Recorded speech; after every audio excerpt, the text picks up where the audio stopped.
Today's program is part of a special series brought to you by St. Agnes Medical Center and Every Neighborhood Partnership, with funding provided by ACEs Aware.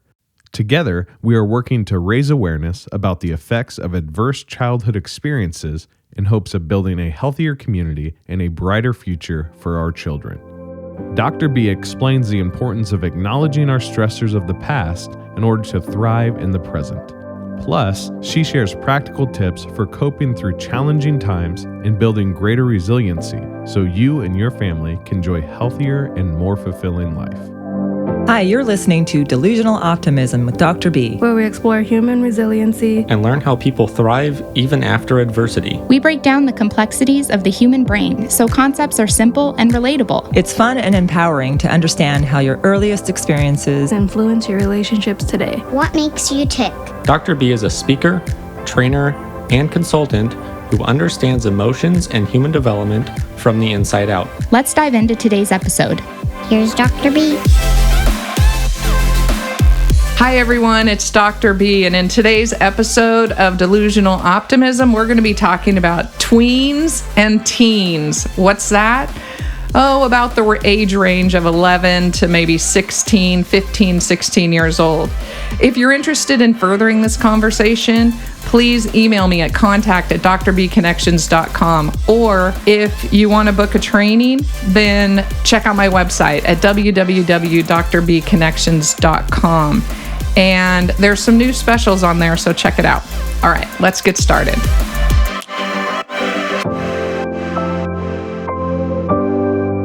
Well, good morning, Dr. Me. How are you doing? I'm doing well. So it's well. Friday. It love is that. Friday. Yes. All right. And today we are talking about the easiest topic ever, tweens and teens. Do you have any awkward stories that you can tell us from your own teen stage? Oh my gosh, I was such an awkward teen. The funny thing about being a tween or a teen, which is like 11 to 16, is that they pretty much, if you think back to it when you were that age group, you pretty much do really believe that you know everything and that you are invincible. Let's just call it, Superman stage, because I look back at that and I think, oh my gosh, I just had no faith in adulthood, really, as I thought that I really was the end all of opinions. So an awkward story. Oh gosh, there are so many awkward stories. Like, I'll tell you an awkward story, and it's really kind of embarrassing, but I was really athletic as a kid and as an adolescent. And I played a lot of basketball, played baseball with my friends, wore tube socks, up to my knees. It was a thing back then. And and I was 12. So a girl at 12, typically starts shaving their legs and whatever, like all these cultural norm things 30 years ago. And I remember when my mom told me I was old enough now that I needed to shave my legs and not wear tube socks anymore. And I thought, wait, what? That's so, what? What is that? Who made that rule? Why would that be a rule all of a sudden when I'm in, 6th, 7th grade? Mm-hmm. So I pushed back on it for a little while, but then eventually, peer pressure kicked over. And of course I had to, follow my group, and, I've shaved my legs ever since. So, and I don't own any tube socks. So, but it is just one of those funny things about how these weird markers creep up on us. And if we're not prepared for them in stages and steps by our parents, then they really do just come out of nowhere and surprise us. All right, so the stages that you are referring to is we're in the 5th stage now, teens and tweens. What are some things that we should know about this stage?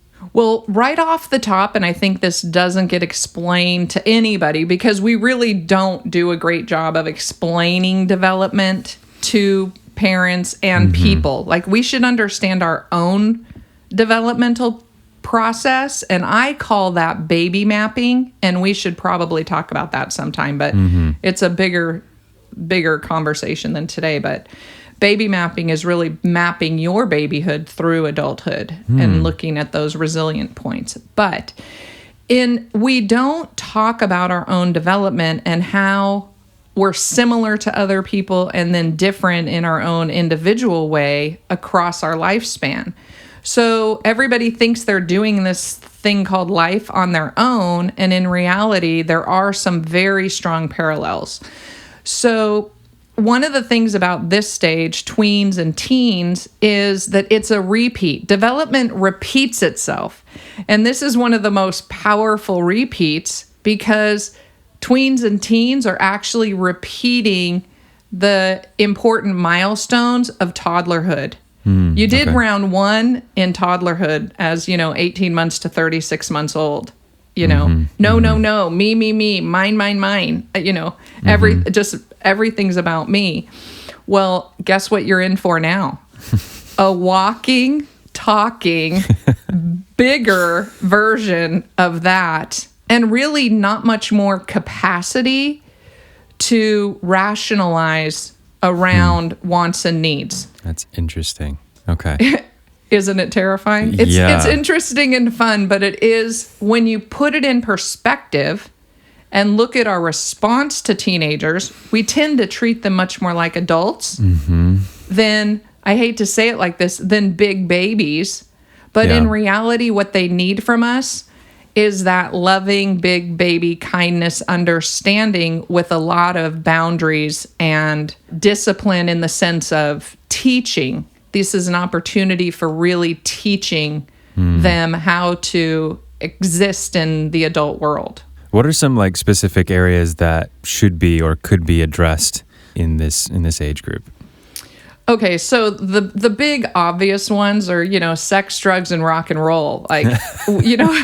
We talk about this all the time. What do parents and kids fight about? Music, relationships, especially good grief if they involve anything related to, sex. And then there's drugs and alcohol.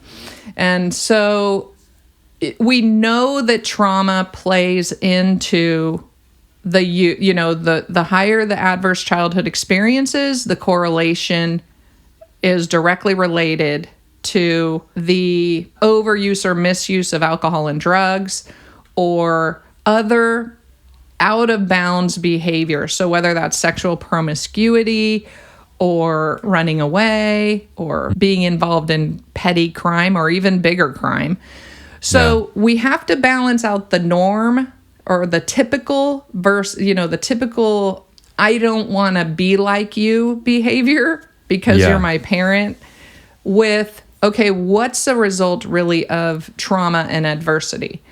So that's the first thing that's important. And adversity isn't the end all, your life is ruined. Remember, we balance adversity and adverse childhood experiences with resilience and positive experiences and relationships. So it doesn't mean that just because you have trauma in your childhood that you're going to, go down this one and done path. But we definitely do have to acknowledge that we want to look at our broadest lens when we're talking about raising this age group and, parenting or teaching this age group. They're not our peers as adults. They do not have this their frontal lobes online yet. They are not rational beings. Think of them as like big toddlers in a lot of ways, but with a lot more information. And if we help them, they can, this is a place where we have an opportunity to scaffold their development. Help them think through the things they want to think about, but then give them the power and the freedom to make decisions for themselves as long as it's within the tolerated boundary. So maybe one kid's barely stepped towards the boundary circle, and another one is going to just live on the rim of that circle, just like dance along the edge. Both are fine. The ones we need to worry about are the ones that keep crossing over the boundary. And so it's our responsibility to set the boundary properly and appropriately for this age group, to keep them safe It's like fireworks to keep them safe and sane. Yeah. Right. Yeah. So how would you suggest parents for kids that keep crossing those boundaries? Because you don't want to be hyper helicopter controlling, manipulating parent. What are some strategic ways to actually help set up those boundaries and help not keep crossing them? Yeah, it's hard. Okay, so question number 1, do we have trauma and do we need professional intervention? That's the first question I want to know. If we have a kiddo who's crossing the boundary over and over again and getting into situations that are risky or even life-threatening, just really harmful for them. That's the first question. Do we need to get professional intervention here? In just the typical kids who don't know what the boundary is, parents need to sit down with kids and decide together with tweens and teens. And remember the 10-year-olds who are super, super black and white. Like they love rules and they love to assert punishment. So this is 11 and 12 this is a really good time to set up, and if you haven't done it before, it's really good if you've done it at 10 because they'll do the hard work for you. Set the boundaries up within the family. I actually have a video about this. I call it the family rules, where you sit down and you have a meeting. You use no negative language. So no coming home late. Instead, you say everybody reports home at the time they agree to, or everyone leaves a note in the family if they're going to be gone for, where they're at and how they can be contacted. Everyone keeps their hands and feet and body to themselves. No, whatever. You can think of all the things. We use kind and respectful language with each other, All right. Now, if you live in a household where none of these things happen, ping, we might have some trauma. Yeah. If somebody comes home and beats up mom every day, this isn't going to work. We're in the professional help zone. But if everybody sits down and agrees to that family rules, then people will hold themselves accountable to that. It's when parents set the rules and tell toddlers to obey them, they're not going to obey them. That would be counter to their development. Right. It would be so inappropriate. So we want them to be on board, and they're highly sensitive to hypocrisy. If you never leave a note, never let them know where you are or when you're going to be home, and then expect them to do that all the time, they might call you out on it. It doesn't necessarily mean that you have an equal relationship. You don't need to tell children where you are all the time. Right. They do need to know that you're safe and healthy and okay, and that if they need to contact you, they can.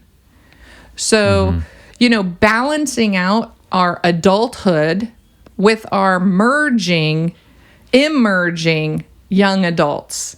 We're teaching them to become adults like us.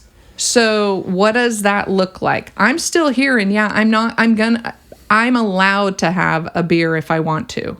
Right. And you're not. But if I drink a 24 pack and come home and then I'm completely obnoxious and beat up my partner, okay, that's never okay, ever, period. So we have to look at, and they're watching, and they have been watching from the very beginning. So we have to really look at ourselves and then apply what we know and want about ourselves in a strategic way for our teens and tweens. How do ACEs affect that?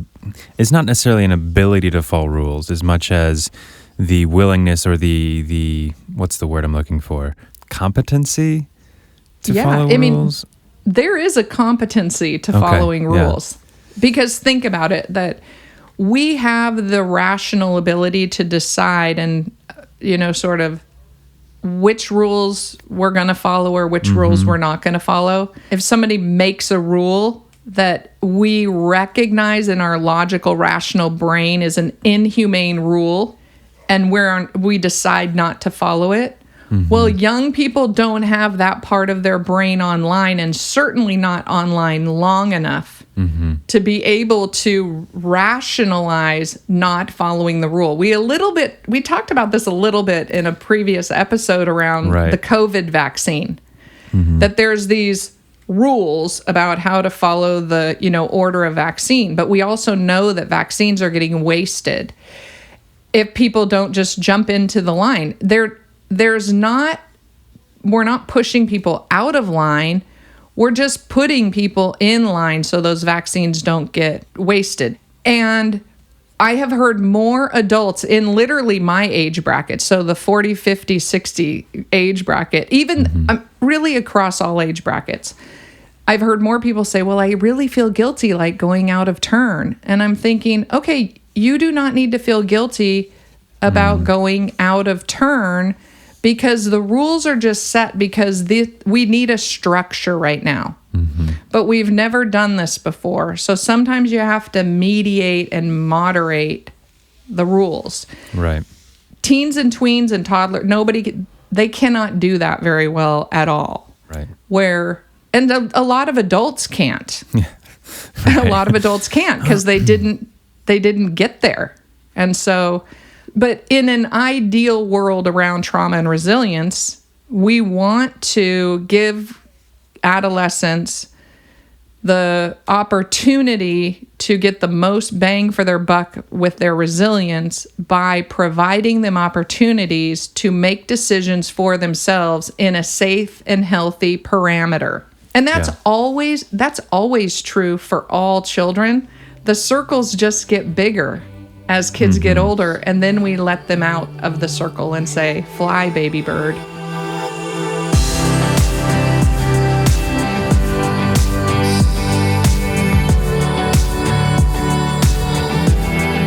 All right, so there's some predominant themes in this age group. So we have sex, drugs, and music and the arts on some level, and that seems to be a lot of points of contention between kids and their parents. So how would you talk to this age group? How would you help them manage and work through these things? Yeah. Oh, that is such a great question, and so not an easy answer, although we can look at it through a much broader lens. And I'm going to start actually with the arts and music, because those are places where contention between parents happen often. And it really is such a resilience location. It's such a place where youth get to separate from their adults, the adults in their world, and have their own independent experience in really a healthy way, because we want people to have music expression. We want people to have art as a way of expressing themselves, even if that art doesn't fit into our view or genre of art or our view or genre of music. So the ability to express oneself is a resilience buffer or factor or influence. So we want kids to rock out alone, with music. And I know so many 13-year-olds, who picked up an electric guitar at 13 and taught themselves how to play music, or drums. My brother is a drummer, and he to this day could just sit in front of his drum set and just, smash music out. And that's so healthy. So adults need to reverse their thinking about, oh my gosh, my kid's painting skeletons. Do I need to freak out? No, probably not. It's an expression. If they were instead keeping that inside them and not allowing it out, then I would be much more concerned. The other thing is where we set the boundaries around art and music. There's graffiti art now. So people actually paint phenomenal murals on walls and buildings that are just awesome. And yet we call it all the same thing, tagging versus graffiti art, So we have to recognize the difference and appreciate the arts for how healing and what a source of healthy mental health the arts are to everybody. But particularly, there's a study that shows that I think 13 and 14-year-olds are the most creative than they will ever be again in their lifetime. Wow. Okay. Yeah. And so they express themselves through, we don't think of that at all. But if you think about it from a neurobiological perspective, it makes a lot of sense because the brain here again in this tweens and teens zone is reorganizing. It's rewiring. It's saying, okay, now you've had childhood, but now we got to prep you for the adult world. Yeah. We're going to change your body up so you can have, so you can reproduce. Okay, so that's just evolutionary. We need you to have babies. So we have to change your sex organs and your hormones in order for you to reproduce. Translate that into young teens, they just want to have sex, or, they're becoming a sexual being for the first time. And that's interesting. Anytime we become something for the first time, it's interesting and we're curious about it and we want to experience it so we can understand it more. So the more adults support kids in that area, even though it's awkward and weird, the better off kids are. So I used to, and my kids will just I used to lock Eli, not lock him in the car, but I would have sex conversations with Eli in the car because he couldn't get out and just ditch me, but I could throw information at him. He could just be horrified with me for a little while, and then he would have the information later if he needed it or whatever. Yeah. So, but we are so unaware of how unaware a lot of kids are about information around their bodies and particularly their sexuality. So this is a different child. My daughter, when she was about 9, I thought, oh my gosh, I should probably talk to her about starting her period or, menstruating. This could happen anytime, but it probably won't for a few years, but she should know. So I happened to have her in the car just by herself one day. And I said, Lainey, do you know what a period is? And she looked at me like I was the dumbest thing on earth. And she said, a dot at the end of a sentence. Jeez. In a very sarcastic tone, which wasn't even her typical tone. What is wrong with you? And I thought, okay, mom moment. Yeah. She has no idea.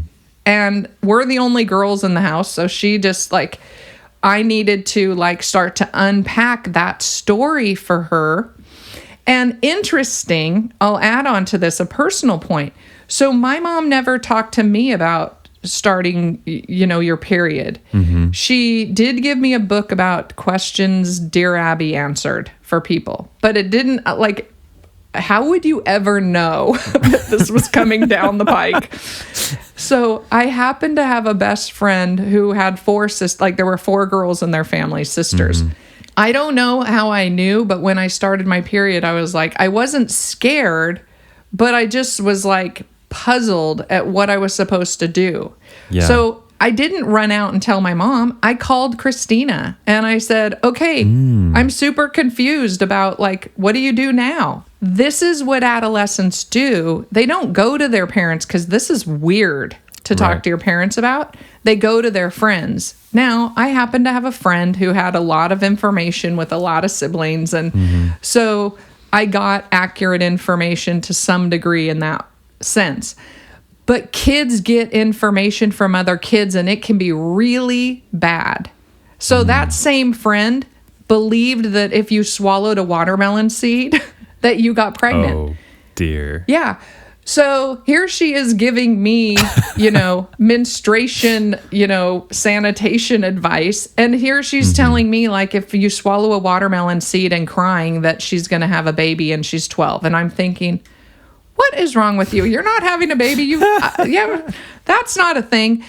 We fill in the gaps of what we don't know with information we think makes sense.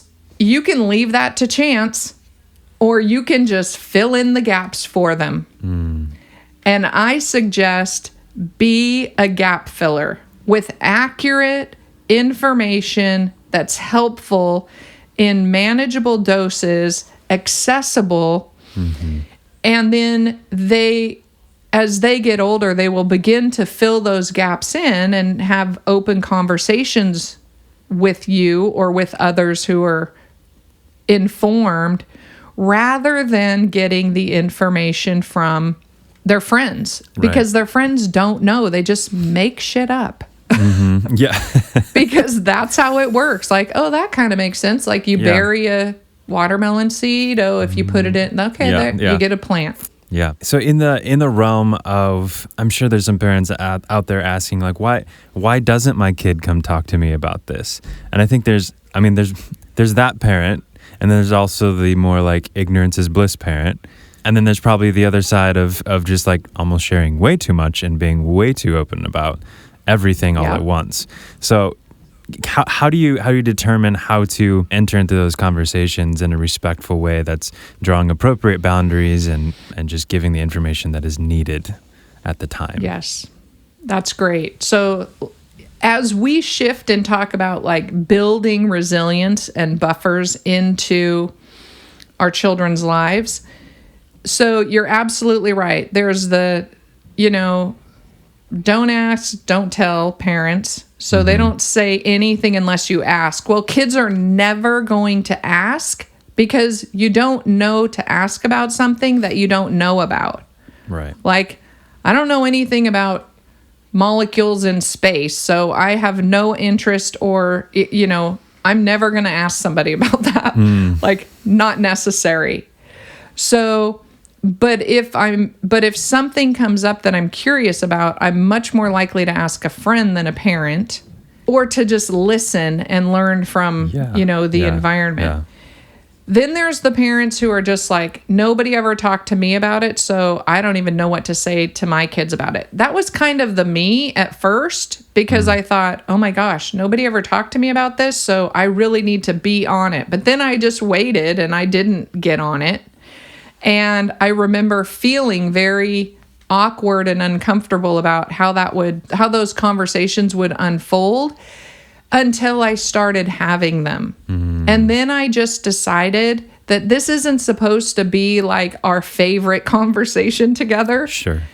These are just supposed to be conversations that are about information sharing and feelings. And, we just got to get through it how we get through it. So don't let our adult fear mess up our relationship experience with kids. So jump in, ask questions as a parent, get professional help yourself if you need to help find, jump on my page and ask me like, hey, what kind of words could I say? And I always say, lead as the investigator, lead as a wonderer about what's going on. When I was a kid, I wondered about these things. I wonder what you're wondering about now. And you have to be really careful about confidentiality. Kids hear you tell other parents things or other adults things that they say and do or put it on Facebook. We have to be respectful of kids' privacy because they're afraid you're going to embarrass them about this information. Even littles. And then it's so much easier to build on information we already started. So if you've already started saying to a toddler, these are your private parts. This is a penis. This is your vagina. Like we use the words. It's uncomfortable. It's uncomfortable for me to say that on a podcast, but I'm not willing to not say it. Because if we can give kids proper language, appropriate for their age, a little bit along the way, then we don't have to flood them with it all when they hit 12, 13. And all of our stuff also comes creeping up. Yeah. So this actually reminds me, I traveled in China for 3 months actually, like 5 years ago, I guess it is now. And I was visiting a family over there and we were sitting at the dinner table and they were, I don't know, probably in the 3 to 5 range. and just eating our dinner. And then all of a sudden, one of the girls piped up and was just like, Seth, do you have a penis? I'm like, yes, I do. Yeah. And then they continued talking about penises and vaginas. The point of this story is like, how do we saying something to me, which I'm basically an uncle on some level, is fine. Yeah. I mean, it was with their parents. We were at the dinner table. It's fine. A little weird for a second there, but how do we teach kids to not be ashamed of those things about their body and being naked and all that other stuff, but also knowing there's a time and a place, and these are private, but they're not to be ashamed of. That's such a difficult line to know how to work with. Right. Private, but not ashamed of. That's such a good way of putting it. And it's so important that, for the littles at the table who are like, oh, hey, you got a penis? Yeah. You got a right arm? Sure. Yeah. For I see your nose. Yeah. If you think about the child, that's exactly how they view another person's body and their own body. Then it's all of us adults and all of us in like our culture and society that impose this like, oh my gosh, everyone's eyes bulge out of their head when a kid says penis or vagina. Like, right. That's a powerful word. That's way better than saying, your left arm. Right. Like, and I'm a little scared and I'm a little, so we send these messages without saying a word that this is different. It's different when we're talking about that than when we're talking about this, your foot, right.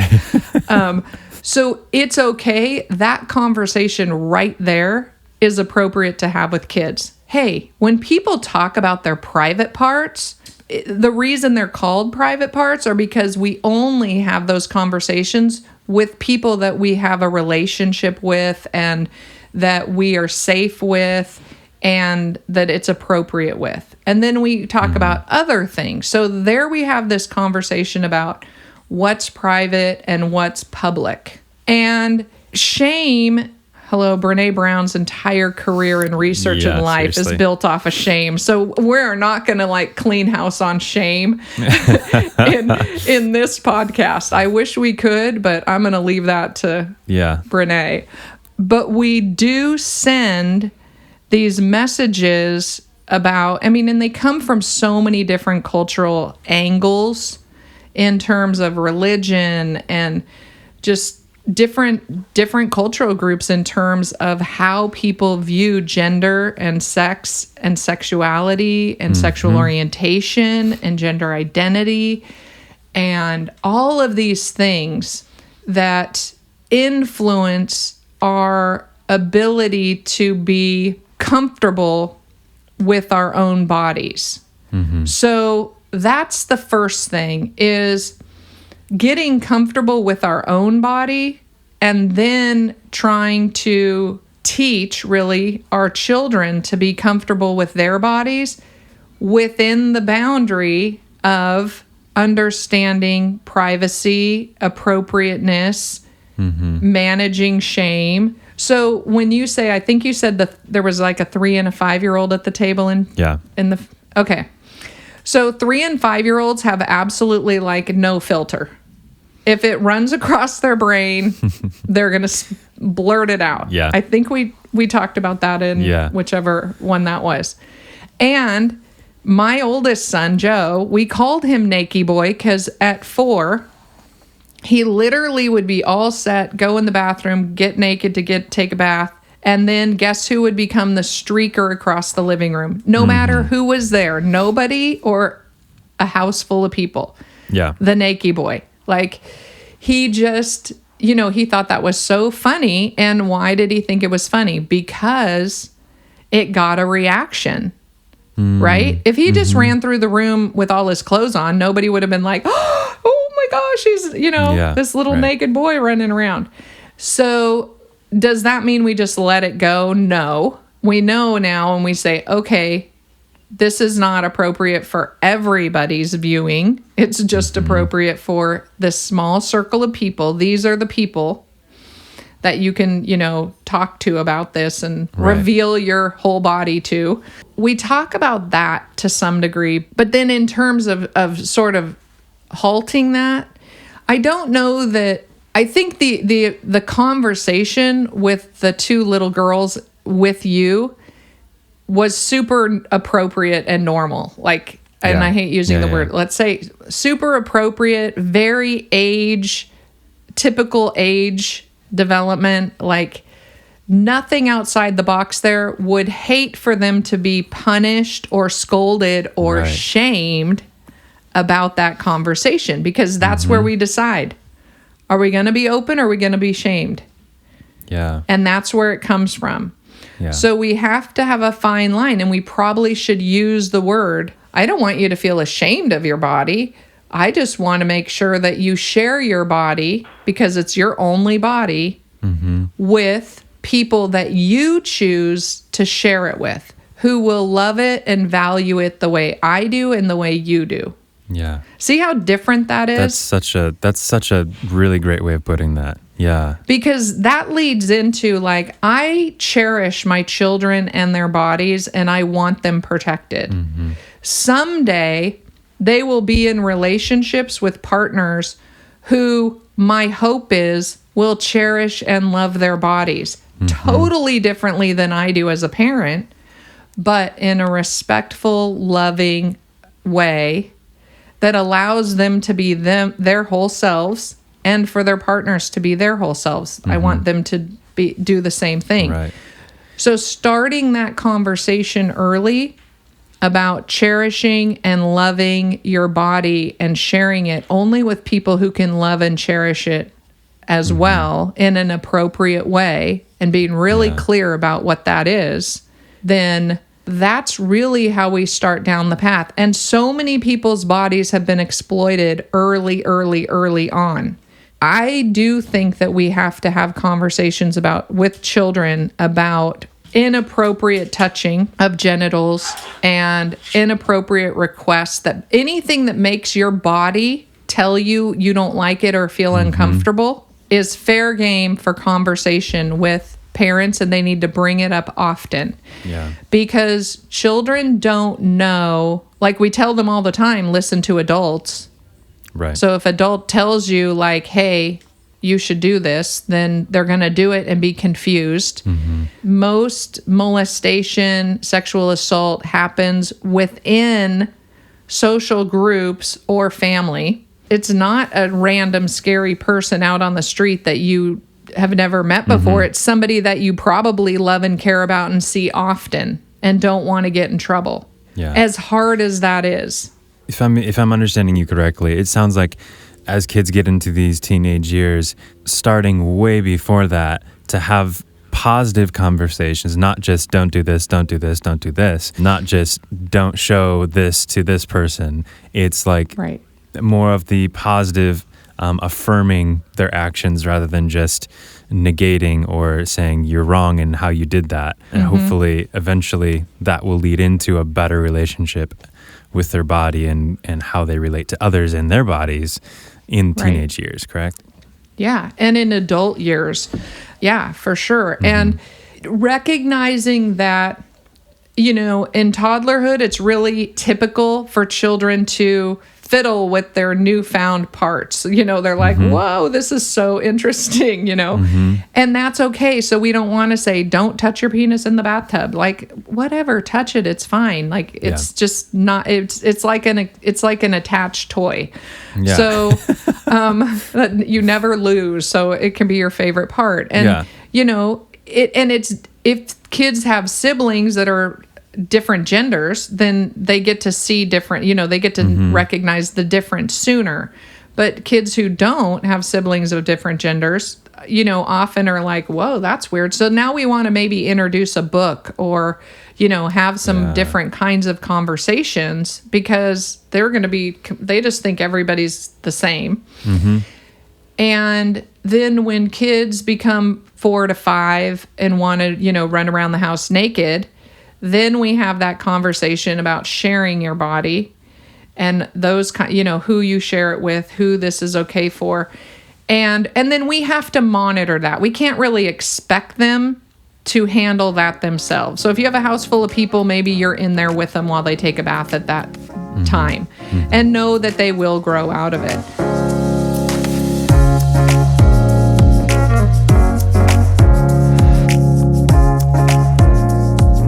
All right, so navigating these teenage years, what are some great practical takeaways for the parents out there listening? So I'd say for the quick and easy short version practical takeaways, because remember, we're not going to tackle adolescence in 1 hour or 1 30-minute podcast. Okay. But we can definitely start. And so what I would say is start off with a family rules list. Make sure that it's all positive language so people know, and it's very descriptive. This is what I expect you to do. Hey, we'll all leave a note with the time that they'll return and how to get a hold of me if I'm gone, if I'm not at the house. Or, keeping hands and feet to yourself, using respectful, kind language when we talk to each other, asking questions instead of making assumptions that somebody wanted to hurt you, whatever.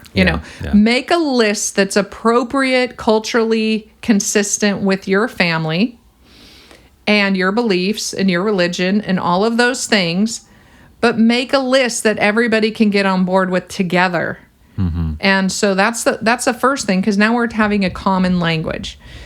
Another thing is to be an expert, or at least some sort of, get a book yourself on development and understand, or on adolescence. Like, I wish I could just pop one off the top of my head that I would like people to read, but there are so many differences.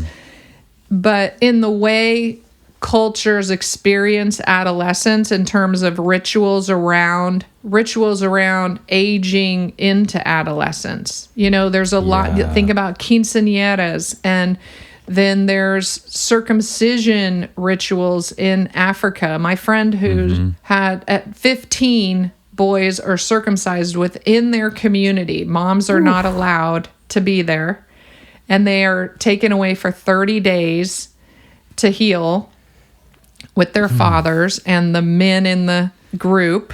And it's a very celebratory event. Because this is your step over into manhood, and it's something that they look forward to. Now, in the United States, we've shifted this, but we just do circumcisions at birth or at 6 weeks. But the truth is, like, learning about these kinds of things are really important. Couple more takeaways for tweens and teens. Have conversations with children from the beginning so it doesn't feel like you're springing new information on them just because they're changing.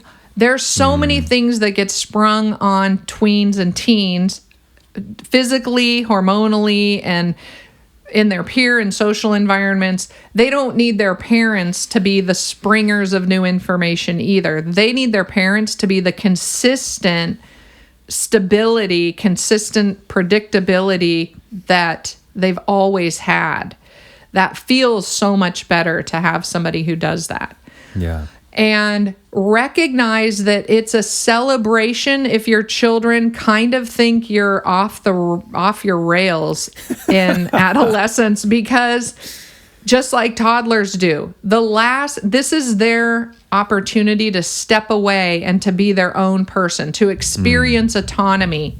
We experience autonomy for the first time in toddlerhood, but we don't let you go much further than across the room. But now we're experiencing autonomy as an adolescent, and we're letting you actually go out of the house. And we're actually letting you be supervised by yourself and your friends for small periods of time. We don't let you go, for a month off without checking in, or even a weekend probably. But so this is the second phase of autonomy, and that's what we want we're scaffolding for the third phase of autonomy, where we move out. So always be thinking that we're building skills towards the next phase of development. I think that's the last and most important thing ever is every stage of development is followed by a new stage, and we want to build the skills for the child and the person we love and adore most to give them the best opportunity to survive, be healthy and loved and taken care of in that next stage. Yeah. And this is how we do it. We front load the system. We're always front loading the system. Yeah, that's great. Awesome. Well, thank you so much for your time, Dr. B. Any final words? Go out and leave a life print, and until next time.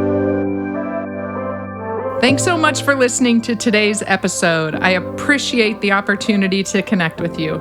If you're interested in booking a training, I'd love to hear from you. You can reach me at my website, Dr. B Connections. There's a big button that says, book a training with Dr. B. It's that easy. If this show has been beneficial for you, please share it with your friends and family. Spreading the word about the show helps us grow our audience and helps continue to change the world together. Again, thanks so much for listening to Delusional Optimism. Now, go leave a life print.